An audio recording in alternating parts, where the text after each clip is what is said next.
वंदे वांछित कामार्थे चंद्रार्धकृत शेखराम सिंहरूढ़ा अष्टभुजा कुष्मांडा यशस्विनीम। प्रणाम। आप सभी श्रोताओं को हमारी ओर से चैत्र नवरात्रि की हार्दिक शुभकामनाएं। आप सुन रहे हैं देव संस्कृति विश्वविद्यालय के पत्रकारिता एवं जनसंचार विभाग द्वारा संचालित रेडियो देववाणी। आलोक, आप जानते हैं कि कष्ट का हमारे जीवन में क्या महत्वपूर्ण योगदान है? शिखा, अरे भला कष्ट का हमारे जीवन में क्या महत्वपूर्ण योगदान हो सकता है? आलोक, अब ये तो आपको आगे पता चलेगा। तो चलिए हम सभी श्रोताओं को सुनाएंगे हमारे विशेष कार्यक्रम श्रद्धे की कक्षा से। आज हम आपको सुनाएंगे चैत्र नवरात्रि के चौथे दिन की महत्वपूर्ण बातें। श्रद्धेय डॉक्टर प्रणव पंड्या जी ने बताया, कष्ट और धैर्य जीवन के महत्वपूर्ण अंग हैं। जब जीवन में कष्ट आता है तभी मनुष्य निखर कर बाहर आता है।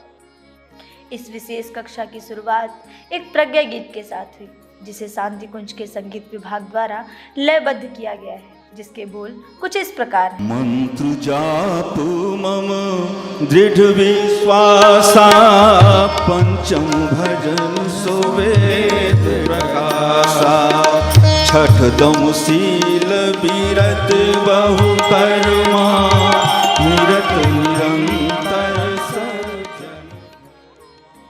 नवदा भक्ति का दूसरा सोपान है मम कथा प्रसंगा, अर्थात कथा प्रसंग में रुचि रखना। मनुष्य ईश्वर के जितना निकट रहेगा उसके कष्टों का निवारण होता चला जाएगा। राम कथा विविध रूपों में सुनाई जाती है, परंतु संतों के द्वारा सुनाई जाने वाली कथा अधिक फलदायी होती है। कथा कभी भी मनमाने रूप से नहीं सुनानी चाहिए।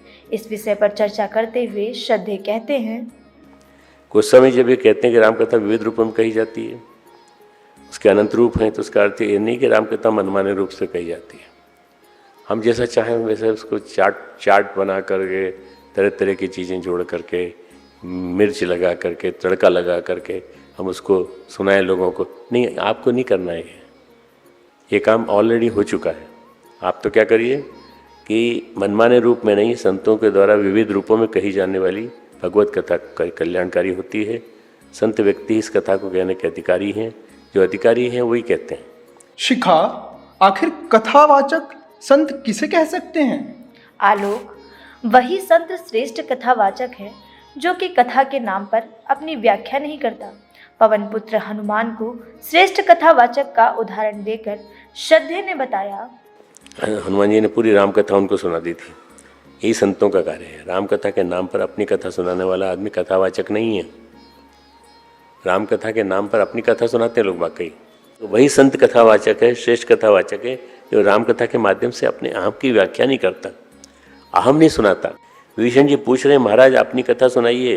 हनुमान जी कहते हैं, विभीषण जी कथा तो एकमात्र भगवान की होती है। संत मनुष्यों के निराशा रूपी जीवन में आस की किरण का काम करते हैं। श्रद्धेय कहते हैं कि रामचरितमानस में जब माँ सीता अशोक वाटिका में निराश होती हैं तो हनुमान राम कथा के माध्यम से उनकी निराशा दूर करते हैं। इसका वर्णन करते हुए श्रद्धेय कहते हैं कि संत राम कथा के माध्यम से व्यक्ति के जीवन में जो निराशा का भाव होता है उसे दूर कर देते हैं। हनुमान जी संत की भूमिका निभा रहे हैं। राम कथा के माध्यम से सीता जी के जीवन में जो निराशा का भाव आ गया है उसको दूर कर रहे हैं। हनुमान जी भी ये कार्य करते हैं।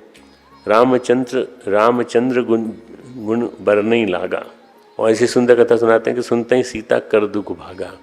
सुनने के माध्यम से सीता जी हैं, उनको सुनने के माध्यम से सारा दुख भाग गया। एक सच्ची कथा वही है जो मनुष्य को भगवान से जोड़े, मनुष्य के अंदर भगवान के लिए असीम भक्ति जागृत हो और वो सदैव ईश्वर की भक्ति में लीन हो जाए। शिखा, अरे देखो ना, विदा लेने का वक्त आ गया और हमें पता ही नहीं चला। आलोक, आप सही कह रहे हैं। मन तो कर रहा है कि ये श्रृंखला कभी समाप्त ही ना हो, पर कोई नहीं, आगे भी ऐसे ही ज्ञानवर्धक बातें अपने जीवन में उतारेंगे। तो आज की श्रृंखला में सिर्फ इतना ही। आपसे जल्द मिलते हैं देववाणी के विशेष कार्यक्रम श्रद्धेय की कक्षा से के अगले भाग में, जिसे आप सुन सकते हैं DSVV टीवी के YouTube चैनल पर। इस कार्यक्रम के लिए शोध और आलेख तैयार किया अदिति ने, तकनीकी सहयोग किया दीप्ति धीमान ने, तथा आपके लिए इसे प्रस्तुत किया आलोक मरकाम और शिखा वर्मा ने। आज के कार्यक्रम में बस इतना ही। अब हमें दीजिए अनुमति। प्रणाम।